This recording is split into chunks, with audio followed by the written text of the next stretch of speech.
never thought love could disappear overnight. But as I stood in our dimly lit bedroom, staring at the half-empty closet, the reality hit me like a punch to the gut. He was gone. His clothes, his watch, even the cologne bottle he never left behind, all missing. A lump formed in my throat as I looked at the crumpled note on the nightstand. The ink rushed, the words stabbing into my heart. "I'm sorry. I never meant to hurt you." That was it. No explanation. No goodbye. Just silence. And deep down, I already knew who had taken him away from me.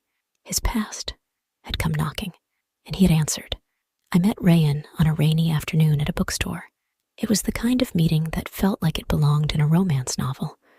Two strangers reaching for the same book. Laughter shared over coffee. Numbers exchanged with nervous smiles. It didn't take long for me to fall in love with him. He was kind, charming, and made me feel like I was the only woman in the world. Every moment with him was effortless, like we had known each other in another lifetime. When he proposed, I didn't hesitate. Our wedding was beautiful, intimate, warm, filled with laughter. We built a life together, one where late-night drives and lazy Sunday mornings became our routine. It wasn't just a marriage. It was home. But then came the red flags. Small, insignificant at first. The way his face tensed whenever her name was mentioned. Ayla, his ex.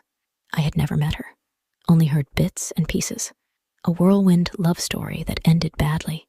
He never talked about why. "It's in the past," he would say, brushing it off. But sometimes, when he thought I wasn't looking, I'd catch him staring at old pictures on his phone. A look in his eyes I couldn't quite understand. I ignored it. I trusted him. But trust is a fragile thing. And I was about to learn just how easily it could shatter. It started with a message. I was making dinner when Rayan's phone buzzed on the counter. It was face up, the screen glowing with a name I hadn't seen in a long time. Ayla. My fingers froze over the cutting board. I stared at the name, my heartbeat suddenly loud in my ears. I wasn't the kind of wife who checked her husband's phone. I trusted him, but something about that moment made my stomach twist. I swallowed hard and turned back to my cooking, forcing myself to breathe. That night, I casually asked, "Hey, did someone from your past reach out today?" He looked up from his plate, his expression unreadable. "What do you mean?" "I saw Ayla's name pop up on your phone." There was a flicker in his eyes, just for a second, before he sighed. "Yeah," she messaged. "It's nothing." What did she want? Just catching up. She's back in town. Something about the way he said it sent a shiver down my spine. It was too casual, too careful. "Do you still have feelings for her?" I asked, half joking, half dreading the answer. He chuckled, shaking his head. "Of course not. Don't be silly." I forced a smile. But that night, I barely slept. After that, small things started changing. He spent more time on his phone, texting someone with a faint smile. If I asked, he'd say it was work. He started coming home later, distracted and distant. When I asked him what was wrong, he'd brush me off. "You're overthinking. Everything's fine." But I wasn't overthinking. I was watching my husband slip away from me. And the worst part, I had no idea how to stop it. I told myself it was all in my head, that love doesn't just disappear, that marriages have ups and downs, that I was overreacting. But the truth was harder to ignore. Rayan was changing before my eyes. He started avoiding me, not in an obvious way, but in the small, subtle ways that hurt the most. His morning kisses became rushed, his texts less frequent. He stopped asking how my day was, stopped laughing at my jokes the way he used to. And then there were the nights he didn't come home on time. "Late meeting," he'd say, avoiding my gaze. "Just got caught up with work." But his shirts smelled different, like a perfume I didn't wear. I tried to talk to him, to pull him back. I planned date nights, cooked his favorite meals, even dressed up in the way he used to love. But he barely noticed. One evening, I finally confronted him. "Rayan, something is wrong. You're not here anymore. You're always distracted, always somewhere else. Just tell me." I hesitated, my throat tightening. "Is it Ayla?" His face hardened instantly. "Why do you always bring her up?" He snapped. "Because she's back. And ever since then, you've been different." He ran a hand through his hair, exhaling sharply. "You're being ridiculous." "Am I?" My voice cracked. "Then look me in the eyes and tell me she means nothing to you." For a moment, he was silent, and that was all the answer I needed.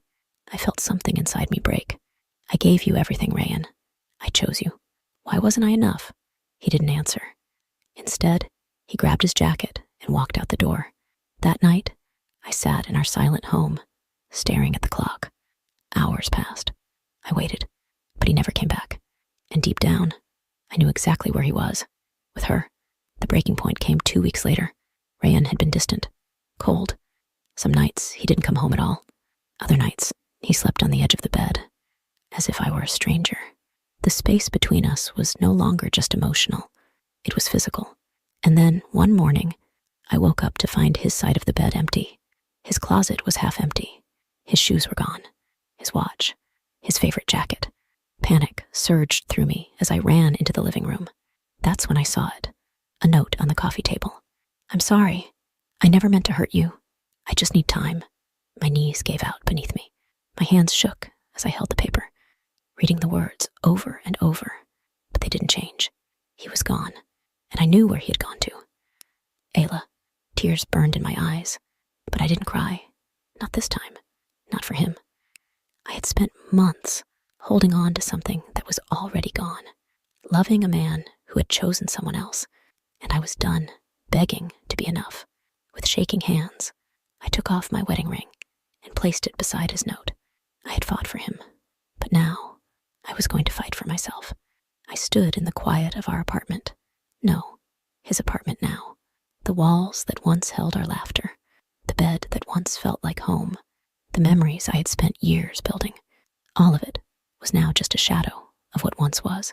I should have felt broken, but instead, I felt free. I packed my bags slowly, deliberately, not rushing. With every item I folded, I felt lighter. I wasn't just leaving a home. I was leaving a ghost.